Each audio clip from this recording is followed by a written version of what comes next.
The scene is Berlin, the evening of Saturday, November 3rd, 1923. A pack of cigarettes costs 4 billion marks, and most everyone has lost faith in both the future and the present.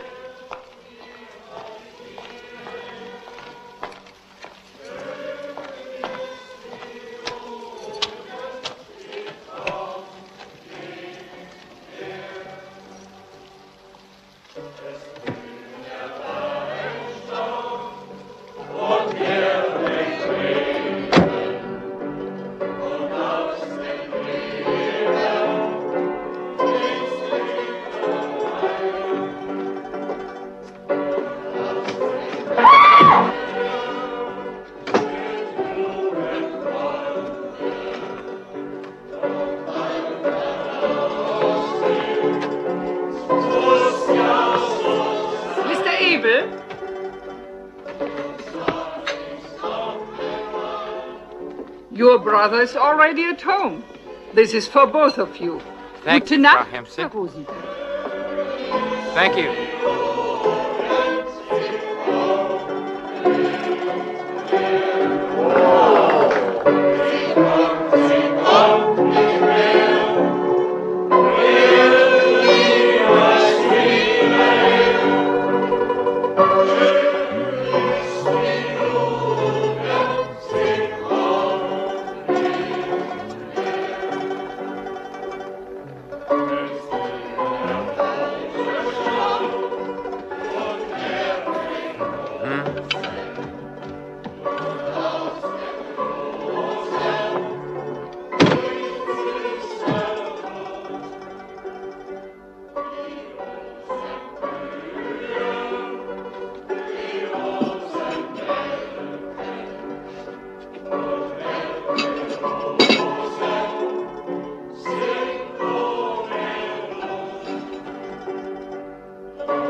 You can sit down.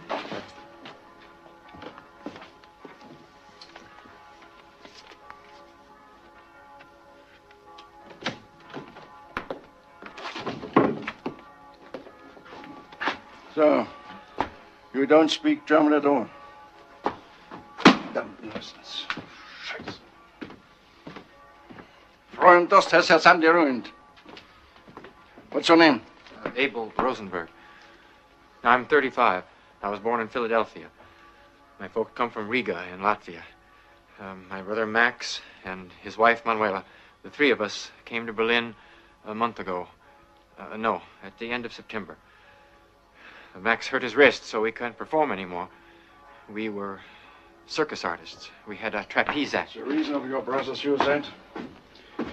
Depression, unhappy love affair. Alcoholism, drugs, nervous breakdown, fed up with life generally, huh? I don't know. An unexplainable impulse, was that it? Well, it happens. Did you get in touch with his wife? No. I tried to last night and this morning, but I can't find her. You didn't live together, all of you? No. Max and Manuela got divorced 2 years ago. After the circus let us go, Manuela went to work in a cabaret. We'll go see her there this afternoon. They open at 3 on Sundays. May I see your papers? Yes.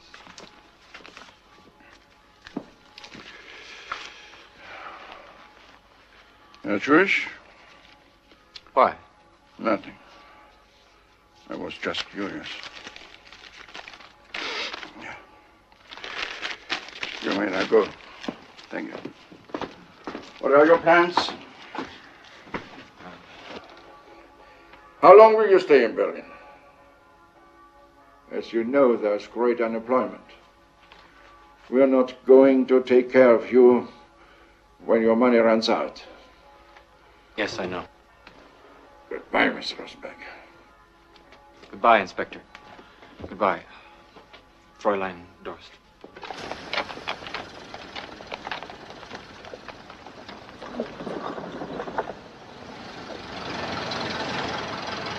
Abel! Abel! Are you going to have lunch? So am I. It's on me. Come. How are things, my dear Abel? And how are Max and Manuela? Do you think his wrist will be better soon?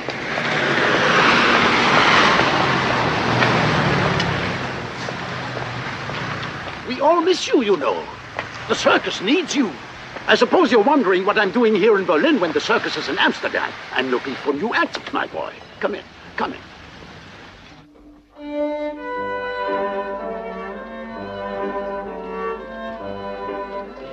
Nowadays, I could get any damn star I want. They all know I pay in dollars. We're playing to full houses all the time. I could have twice as big a tent, and it would still be full.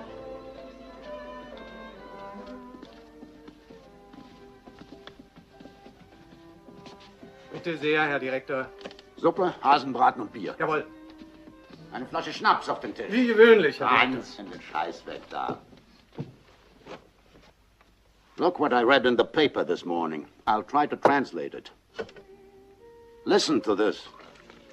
Terrible times are at hand when circumcised anti-Christian Asiatics on all sides are lifting their gory hands to strangle us. The massacre of Christians by the Jew Isaskar Sederblum, alias Mr. Lenin, was enough to make a Genghis Khan blush. A Jewish terrorist pack, trained to murder and assault, is prowling through the country, butchering honest citizens and farmers on portable gallows. Will you wait until you see thousands of people hanging from lampposts in your town? Do you want to wait until a Bolshevik commission starts its murderous work in your town, just as in Russia? Do you want to stumble over the bodies of your women and children? Existence today is nothing but dread. Do you need money? I can lend you some. Look, there are some billions. Take them. I don't need them. Why don't you say something, Abel? I don't believe in all this political crap. The Jews are as stupid as everybody. If a Jew gets into trouble, it's his own fault. He gets into trouble because he acts stupid. Now, I'm not going to act stupid, so I'm not going to get into trouble. How you know, Papa Hollinger? Thanks for the soup. And the money.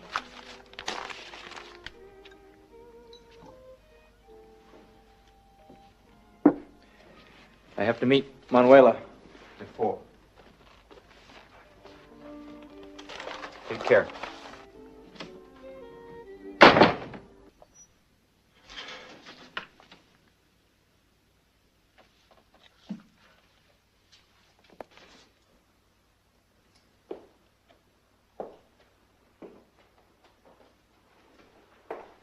I think it's better I lock the door, so that no one will disturb us. Dr. Soterman warned me against you, but I didn't believe him. You say nothing. Look at the screen and you'll see some interesting pictures. They were taken during our experiments here at the St. Anna Clinic. This is a resistance experiment. This woman, 30 years old, volunteered to look after a 4-month-old baby with brain injury, who screams day and night. We wanted to see what would happen to this completely normal, fairly intelligent woman if we shut her in with a child that never stopped screaming. As you see, after 12 hours, she is still quite self-possessed. Now, however, 24 hours have passed. We can see now that she is affected. Her sympathy for the sick child has been wiped out. Her feelings replaced by a deep depression, which in its turn paralyzes every initiative. She has left the child to its fate. Here we can see quite clearly that the thought of ridding herself of the child has developed.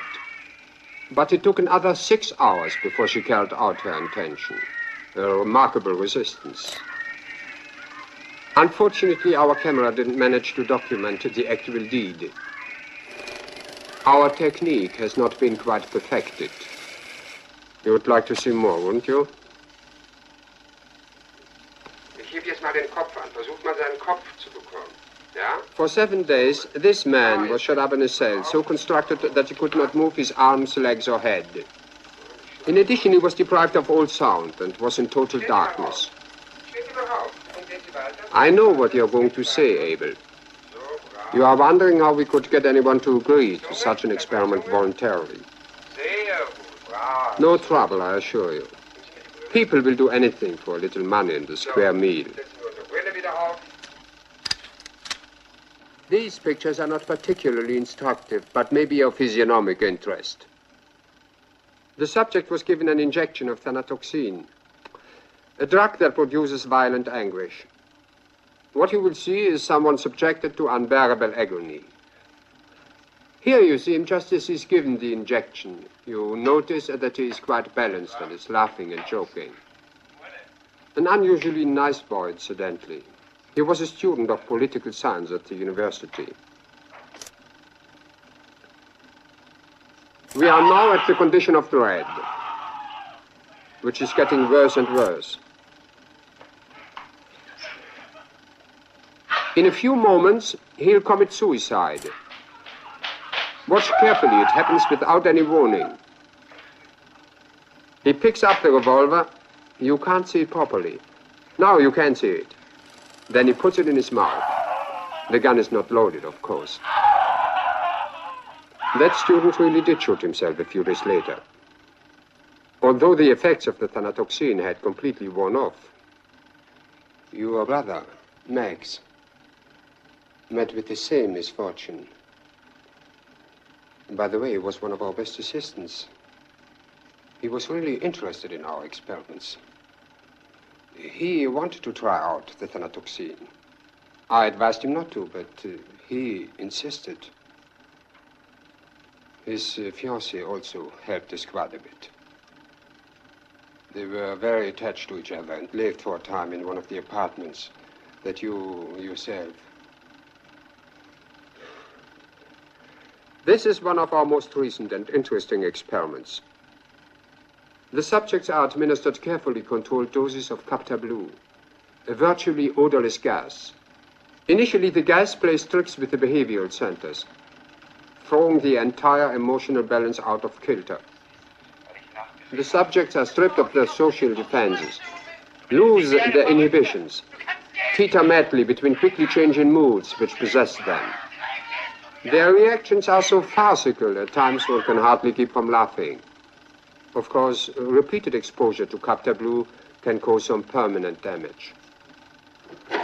Perhaps you are wondering what my intentions were with you and Manuela, placing you in one of our experiment rooms. Will you believe me if I tell you I had no intentions at all, except to help you? As you saw, the building behind your rooms had been vacated. Some time ago, we were forced to transfer our activities to a more out-of-the-way place.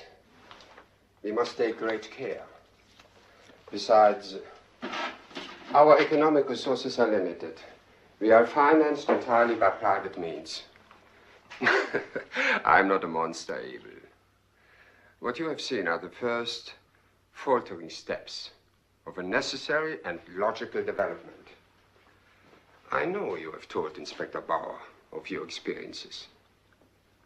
I also know that justice, represented by the plodding inspector, has begun to move, slow and creaking. He'll be here soon with his police and his rusty guns. But in a few moments, I'll bite on this cyanide capsule. I did consider burning the archives and destroying the results of our work, but it seemed too melodramatic. The law will confiscate our results and then file them. In a few years, science will ask for the documents and will continue our experiments on a gigantic scale. We are ahead of our time, Abel. We are to be sacrificed. It's only logical. In a day or two, maybe even tomorrow, the national units in South Germany will attempt a revolt led by an incredible scatterbrain called Adolf Hitler. It will be a colossal fiasco. Herr Hitler lacks intellectual capacity and method. He doesn't realize what tremendous forces he is about to conjure up. He will be swept away like a withered leaf the day the storm breaks. Abel, look at that picture. Look at all those people.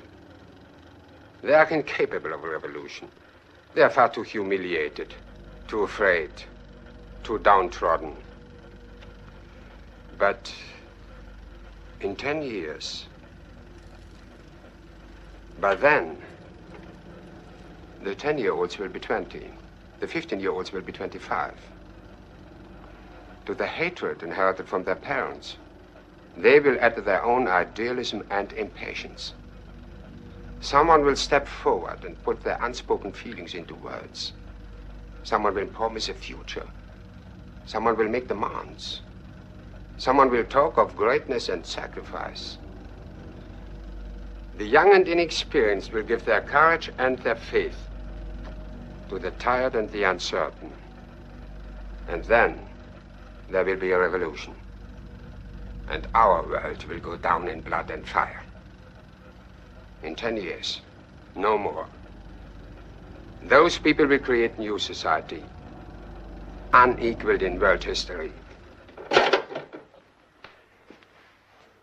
The old society, Abel, was based on extremely romantic ideas of man's goodness. It was all very complicated, since the ideas didn't match the reality. The new society will be based on a realistic assessment of man's potentials and limitations. Man is a malformation, the perversity of nature. That is where our experiments come in. We deal with the basic construction and reshape it. We set the productive forces free and control the destructive ones. We exterminate what is inferior and increase what is useful.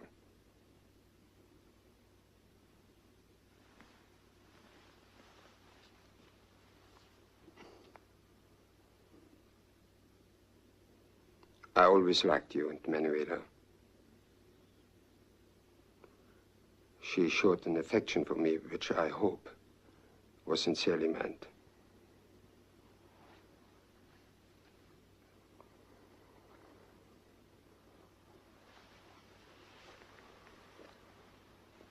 Against my better judgment, I tried to help you.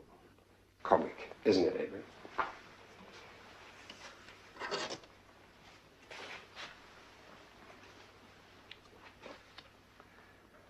One day you can tell all this to anyone who is willing to listen.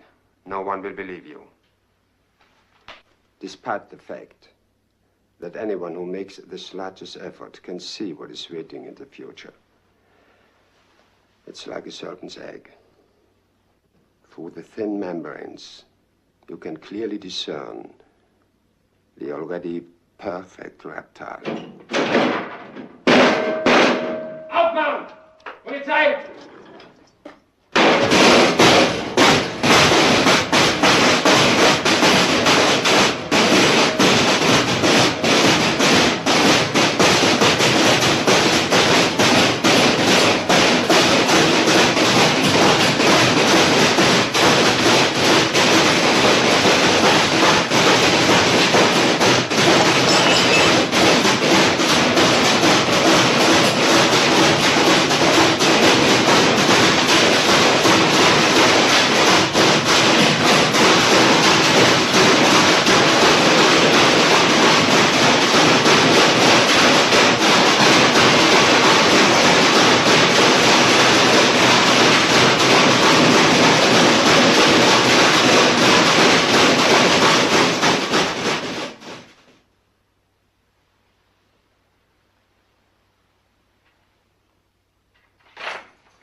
You were given Werner.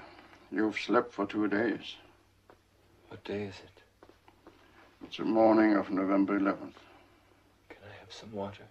Yeah.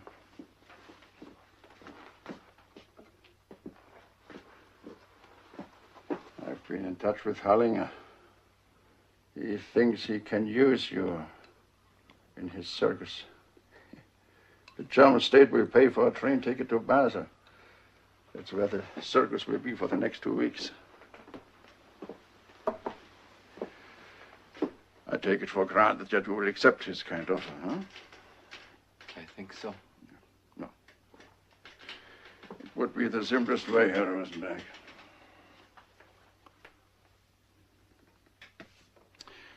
A constable will go to the station with you. The night train is supposed to leave at 11:20. Thank you. Goodbye, Herr Rosenberg. By the way, Hitler failed with his Munich patch. The whole thing was a colossal fiasco. Hitler and his gang underrated the strength of the German democracy. Goodbye, Herr Rosenberg.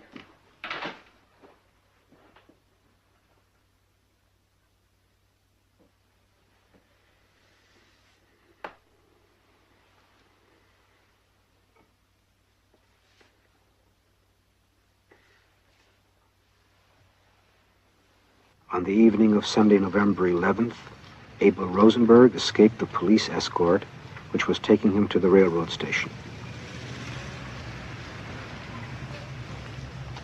He was never seen again.